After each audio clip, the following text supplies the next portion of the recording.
God, I hate nostalgia. I'm getting kind of sick of critics and nerds telling me how fun the original Godzilla movies were.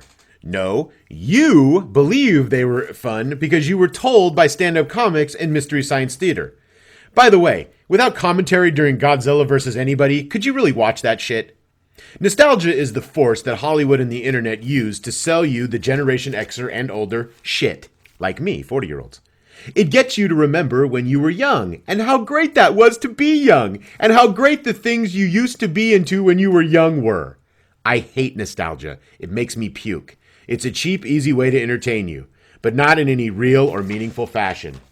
Ever see some shit stand-up comic go into a childhood toy bit, and everyone in the audience claps and laughs, and then immediately forgets it afterwards and the stand-up? And by the way, the stand-up isn't talented enough to write any real, meaningful, funny jokes, just stale, linear pop culture references. Hey, does anyone remember Duck Hunt on Nintendo? Huge applause. Hey, weren't Pogo Balls crazy, guys? Come on, you remember Pogo Balls, right? Gah, I hate that shit. More than I hated the Super Mario Brothers movie, am I right? And nostalgia is lazy. It's a quick way to get 40-year-olds' attention. Look at the current state of television and movies.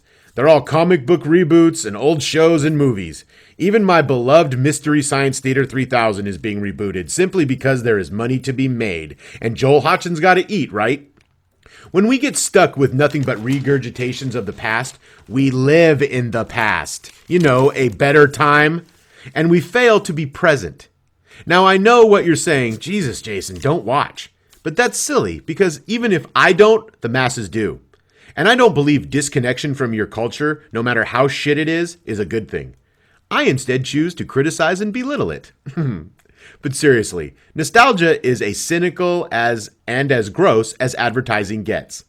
When did originality become a bad word? If it made money before, it can make money again, and with no real investment. And people eat that shit up with a spoon because it's emotionally satisfying.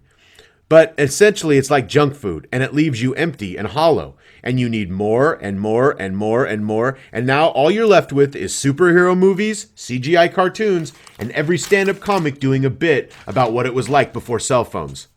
A dampency of truly fresh, original, thought-provoking, memorable entertainment. Because entertainment can educate as well as entertain. It can change the world, but not if it's not allowed to because of the fucking Simpsons. Thank you for listening.